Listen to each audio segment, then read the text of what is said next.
Bismillahirrahmanirrahim. Dear student, my name is Mehran Khalil and I am working as a lecturer in physics.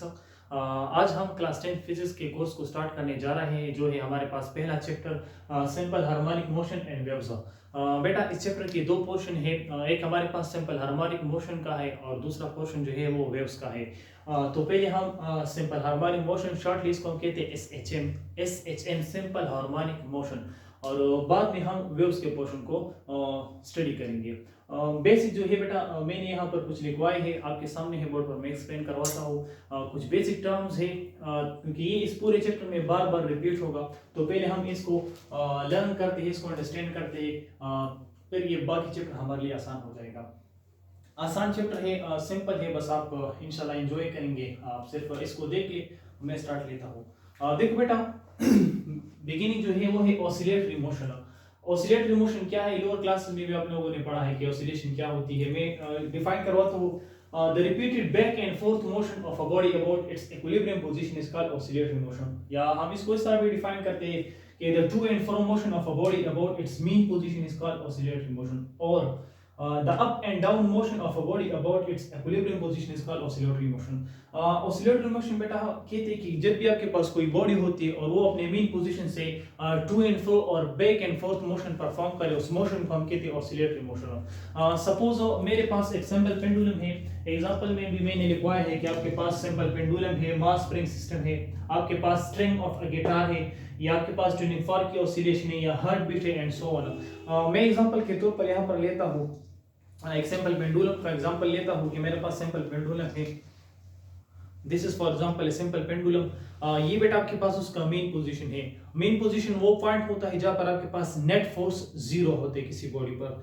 So this is the main position of this simple pendulum. बेटा अगर मैं इस पर force apply करूं और इसको मैं displace करूं from this mean position to extreme position, ये कहलाता है इसका एक्सट्रीम पोजीशन, ये इसका मेन पोजीशन है, और ये भी इसका क्या है, इन the same way extreme position है। मैं इसको मेन पोजीशन पर छोड़ता हूं, मैंने इस पर फोर्स अप्लाई किया एंड डिस्प्लेस किया टू एक्सट्रीम पोजीशन। अगर मैं इसको छोड़ दूं, रिलीज करूं, तो ये अपनी मेन पोजीशन से to and fro motion perform करेगा, यानी आगे पीछे अपने मेन पोजीशन से होगा। इस किस्म के मोशन को हम एक्चुअली कहते हैं ऑसिलेटरी मोशन। यहाँ पर मैंने फिगर में ड्रा किया है कि देखो मेरे पास यही एक सिंपल पेंडुलम है जो मैंने आप बॉल के जरिए से आपको समझा दिया। ये बेटा इसका है मेन पोजीशन वो पॉइंट होता है जहां पर आपके पास नेट फोर्स जीरो होता है किसी भी बॉडी पर। यहाँ पर फोर्स भी जीरो होता है, यहाँ पर डिस्प्लेसमेंट भी जीरो होता है, क्योंकि हमने फोर्स अप्लाई नहीं किया, तो बॉडी डिस्प्लेसमेंट किस तरह वर्क करेगी। मैंने इसको डिस्प्लेस किया है from mean position to this extreme position. अगर यहाँ से मैं इसको रिलीज करूँ, छोड़ दूं, तो ये अपने मेन पोजीशन पर आएगा, क्योंकि इसके अंदर फोर्स है, रेस्टोरिंग फोर्स है, वो इधर आएगा। इन द सेम वे यहाँ से फिर दोबारा मेन पोजीशन की तरफ एंड टू एंड फ्रो अपने मेन पोजीशन से अराउंड ये बॉडी परफॉर्म करेगी ऑसिलेटरी मोशन। इस किस्म के मोशन को हम कहते हैं ऑसिलेटरी मोशन। मैंने मास स्प्रिंग सिस्टम से भी यहाँ पर एक्सप्रेस किया है कि देखो मेरे पास ये एक मास स्प्रिंग सिस्टम है, मैंने एक स्प्रिंग लिया है, इसको किसी फिक्स सपोर्ट के साथ अटैच किया है और इसके साथ मैंने एक मास लगाया है, ठीक है। अगर मैं इस पर फोर्स अप्लाई करूं और कुछ स्ट्रेच करूं इसको डाउनवर्ड की तरफ और फिर मैं इसको रिलीज करूं तो ये मास स्प्रिंग सिस्टम जो है बेटा आपके पास ये बॉडी इस मेन पोजीशन से up and down motion perform करेगा। लिहाजा ये मोशन आपके पास कौन सा है, ऑसिलेटरी मोशन है। थर्ड आपके पास स्ट्रिंग ऑफ अ गिटार। अगर आप गिटार के स्ट्रिंग्स को वाइब्रेट करें, उस पर फोर्स अप्लाई करें, तो वो अपने मेन पोजीशन से कुछ to and fro motion perform करेगा। इस मोशन को हम क्या कहते हैं, ऑसिलेटरी मोशन। सिमिलरली आपके पास ट्यूनिंग फॉर्क अगर हम उसको वाइब्रेट करें तो उसके जो प्रोंग्स होते हैं, टू प्रोंग्स आपके पास, ट्यूनिंग फॉर्क का जो आपके पास सेटअप होता है वो कुछ इस तरह होता है आपके पास। देखो इस शेप में होता है आपके पास, इस शेप में आपके पास होता है। जब भी हम किसी चीज से, किसी रबर पैड के साथ उसको इंटरेक्ट करें, तो ये इसका मेन पोजीशन है। तो इसके ये जो प्रोंग्स है आपके पास, ये दो टाइन्स भी इसको कहते हैं, इसको प्रोंग्स भी कहते हैं। मैं इसको ए कहता हूँ, इसको बी कहता हूँ। तो ये ए जो है अपने मेन पोजीशन से इस तरह to and fro motion perform करेगा। सिमिलरली ये बी जो है, ये भी अपने मेन पोजीशन से इस तरह to and fro motion perform करेगा। लिहाजा ये मोशन कौन सा है, ऑसिलेटरी मोशन है। क्लियर है बेटा। नेक्स्ट आता है terminologies. To understand the behavior and characteristic of simple harmonic motion, we need to define some terms. किसी भी oscillatory motion के characteristic को या उसके terms को, उसके behavior को study करने के लिए कुछ basic terminology से जो मैंने यहाँ पर लिखे हुए हैं, क्योंकि यही सारे terms इस चैप्टर में बार बार इस्तेमाल होंगे, तो यहाँ पर मैंने इसको explain किया है। देखो बेटा, पहला जो है आपके पास वाइब्रेशन है। वाइब्रेशन क्या होता है? Very simple. देखो मेरे पास ये एक सिंपल पेंडुलम है, आप सिंपल पेंडुलम भी ले सकते हैं, आप मास स्प्रिंग सिस्टम भी ले सकते हैं, ये आसान है, मैंने आपके सामने शो करवाता हूँ। देखो बेटा, ये मेरे पास एक बॉडी है, ये अपने मेन पोजीशन पर है। मेन पोजीशन या इक्विलिब्रियम पोजीशन और स्टेबल पॉइंट, तीनों नाम से आप उसको पुकार सकते हैं, मतलब सेम है कि नेट फोर्स 0 होनी चाहिए। यहाँ पर आपके पास ये मेन पोजीशन है। वाइब्रेशन कहते हैं, यहाँ पर मैंने लिखा है कि the complete round trip of a body about it's main position is called vibration. जब भी कोई बॉडी अपने मेन पोजीशन से एक वन कंप्लीट राउंड ट्रिप, एक पूरा चक्कर लगाए, तो आपके पास वन वाइब्रेशन कंप्लीट होता है। किस तरह, जरा देखिए, ये मेरे पास बॉडी है बेटा, मेन पोजीशन पर है, मैं इस पर फोर्स अप्लाई करता हूँ, एक्सट्रीम पोजीशन पर मैं इसको ले आता हूँ, यहां से मैं इसको रिलीज करता हूँ, जब दोबारा इधर आ जाए तो ये एक वाइब्रेशन हो गई। Next 2 vibration, 3 vibration, 4 vibration and so on. तो वाइब्रेशन का मतलब क्या है आपके पास कि जब भी कोई बॉडी आपके पास अपने मेन पोजीशन से one complete round trip perform करे, so this is one vibration. इसको वाइब्रेशन भी बेटा कहते हैं, इसको साइकिल भी कहते हैं। दोबारा रिपीट करवा, तो ये मेरे पास बॉडी मेन पोजीशन पर है और मैंने इस पर फोर्स अप्लाई किया, एक कंप्लीट राउंड ट्रिप इसने कंप्लीट की, ये आपके पास एक वाइब्रेशन या वन साइकिल हो गया। नेक्स्ट बेटा आपके पास है टाइम पीरियड।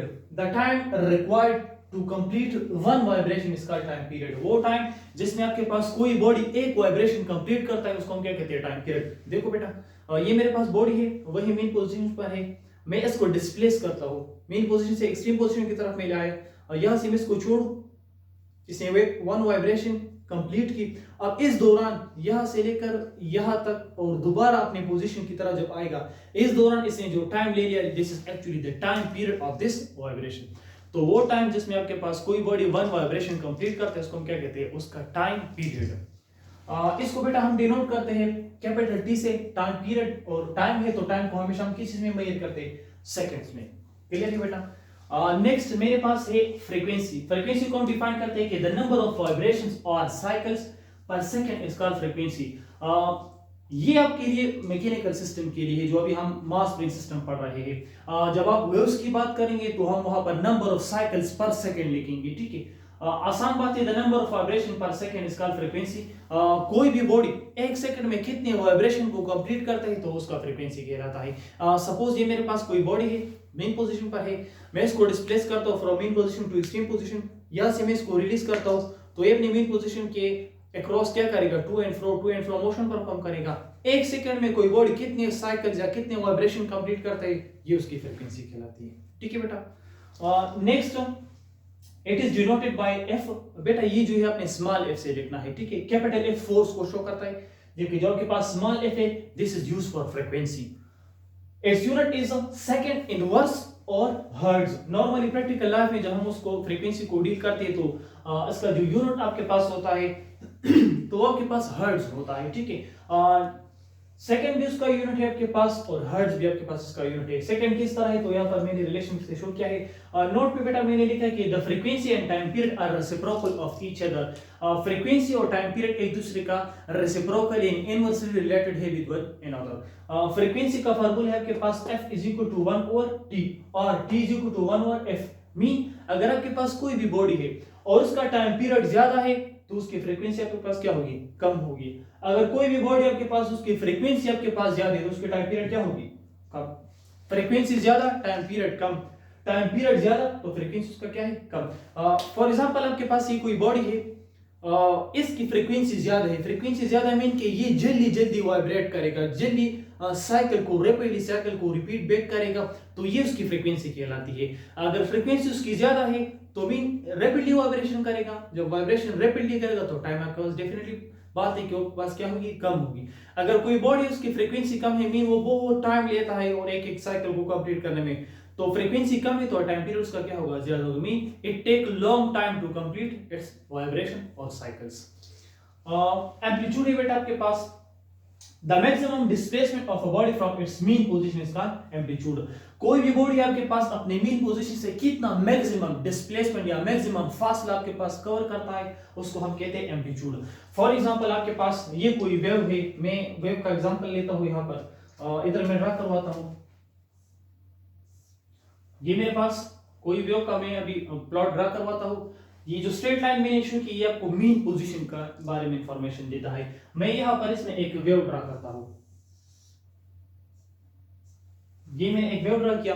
अब देखो बेटा ये इसका मीन पोजीशन है, ये स्ट्रेट लाइन क्या है, दिस इज मीन पोजीशन। अब ये अपने मीन पोजीशन से कितना मैक्सिमम डिस्प्लेसमेंट कवर करता है, this is amplitude, this is amplitude of that wave. अगर आप यहाँ पर वो सिंपल पेंडुलम या मास स्प्रिंग सिस्टम में आप उसको शो करवाना चाहते तो आसान है। इधर देखिए बेटा ये कोई बॉडी है आपके पास, ये एमपी मतलब है मीन पोजीशन, एबी मतलब है एक्सट्रीम पोजीशन। ये बॉडी अपने मीन पोजीशन से एक्सट्रीम पोजीशन तक कितना मैक्सिमम डिस्प्लेसमेंट कवर करता है, ये इसका क्या कहलाता है, amplitude. Maximum displacement of a body from mean position is called amplitude. ये मीन पोजीशन पर है आपके पास ये बॉडी बेटा, और ये उसका क्या है, मैक्सिमम डिस्प्लेसमेंट यानी इस पॉइंट तक कवर करता है, this is the amplitude of that simple pendulum. आसान बात है, कोई भी बॉडी है बेटा वो अपनी मीन पोजीशन से कितना मैक्सिमम डिस्प्लेसमेंट कवर करता है, this is the amplitude of that body. Denotation या रिप्रेजेंटेशन क्या है आपके लिए, तो देखो बेटा it is denoted by x not. हम एक्स लिखते हैं और उसके साथ नॉट लगाते हैं, एम्पलीट्यूड का सिंबल है, इसके लिए हम इस्तेमाल करते हैं। नॉर्मली ए से भी किया जा सकता है, लेकिन जो बुक में जो सिंबल है उसके लिए इस्तेमाल होते हैं वो आपके पास है एक्स नॉट। चूंकि डिस्टेंस है so its unit is metre. ये हम किस चीज में मेजर करते हैं, हमेशा मीटर ही में मेजर करते हैं। लास्ट है बेटा आपके पास डिस्प्लेसमेंट। डिस्प्लेसमेंट किस को कहते हैं, The straight distance of a body from its mean position is called displacement। कोई भी बॉडी है जो अपने मीन पोजीशन से कितना डिस्प्लेसमेंट कवर करे वो उसका क्या कहलाता है, डिस्प्लेसमेंट। जितना फासला मीन पोजीशन से बेटा वो कवर करे वो उसका डिस्प्लेसमेंट कहलाता है। और यहाँ पर मैंने एग्जांपल के जरिए शो किया है, it is denoted by x. ये हम सिर्फ एक्स से डिनोट करते हैं, नॉट वगैरह नहीं लगाते, और डिस्टेंस से तो हम मीटर में करेंगे। यहाँ पर मैंने एक मास स्प्रिंग सिस्टम ड्रा किया है बेटा। ये जो ब्लैक वाला को नजर आ रहा है, ये ऊपर वाला, ये आपके पास कोई बॉडी है और वो मीन पोजीशन पर है आपके पास। मैंने इस पर फोर्स लगाया है, उसको स्ट्रेच किया है, तो दिस इज मीन पोजीशन। अपनी मीन पोजीशन से बेटा ये आपको ओपन नजर आ रहा है, ये इसने कुछ फासला कवर किया है जिसको मैंने एक्स से डिनोट किया है। तो कोई भी बॉडी अपनी मीन पोजीशन से जितना डिस्प्लेसमेंट कवर करे वो उसका डिस्प्लेसमेंट कहलाता है। मीन पोजीशन से बेटा इसने कितना फासला कवर किया, this is the displacement of that body. यहां पर आप देखिए ये मेरे पास एक सैंपल पेंडुलम है, मास स्प्रिंग सिस्टम है, मास स्प्रिंग सिस्टम है बेटा आपके पास। ये आपके पास this is the mean position of that body, mean position empty mean position of that body. मैं इसको डिस्प्लेस करता हूं, यहां पर मैं इसको अपनी तरफ थोड़ा सा स्ट्रेच करवाता हूं नीचे की तरफ, तो ये अपने मीन पोजीशन से कुछ फासला कवर करेगा, this is the displacement of that body. Similarly अगर आप ऊपर की तरफ देख ले तो यहाँ पर जब मैं इसको यहाँ से रिलीज करूँ तो ये इधर तो स्टॉप नहीं होगा आपके पास, नहीं, ये ऊपर की तरफ आपके पास जाएगा, तो अगेन मीन पोजीशन से कुछ फासला कवर करेगा, this is the displacement of that body.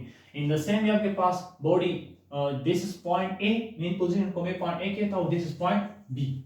यहाँ से लेकर यहाँ तक ये बॉडी कितना डिस्प्लेसमेंट, कितना फासला कवर करते हैं, इसको क्या कहते हैं, उसका डिस्प्लेसमेंट। अच्छा ये तो बेटा टर्मिनोलॉजीज हो गई।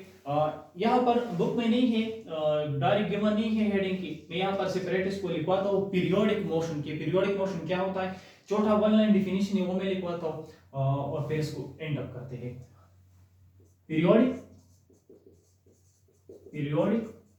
Motion,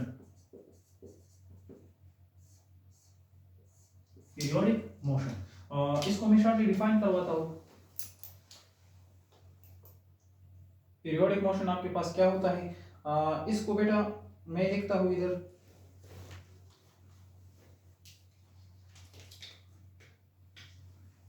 the motion which repeat itself, the motion which repeat itself after a regular interval, the motion which repeat itself after a regular interval of time is called periodic motion, is called periodic motion. बेटा periodic motion आपके पास क्या है?